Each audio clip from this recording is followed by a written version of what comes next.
Chapter 3, Part 28.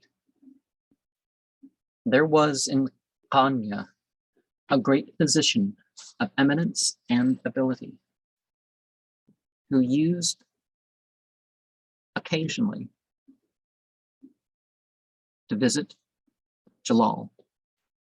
On one of those days, Jalal requested him to prepare 17 purgative draughts by a certain time, propitious for taking medicine, as that number of his friends required them.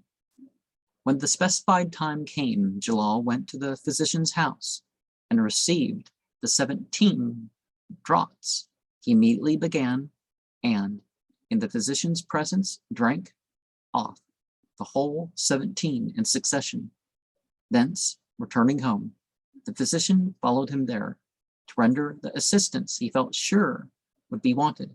He found Jalal seated as usual, in perfect health, and lecturing his disciples.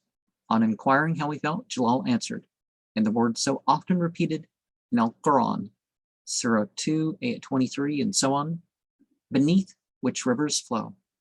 The physicians recommended Jalal to abstain from water. Jalal instantly ordered ice to be brought and broken up small.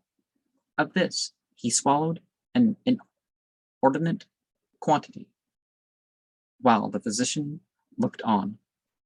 Jalal then went to a hot bath. After bathing, he began to sing and dance, continuing in those exercises 3 whole days and nights, without intermission. The physician declared this to be the greatest miracle ever wrought by prophet or saint, with his whole family, and with many of the greatest in the medical profession. He joined himself to the multitude of Jalal's disciples, the most sincere. And 17 is a very important number, right? Because of the obligatory vows in orisons.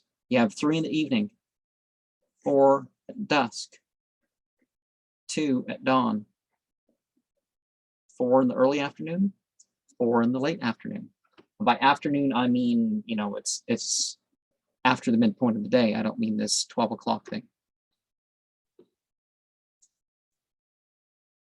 But the importance of this is more of the state in which one is approaching these things, right?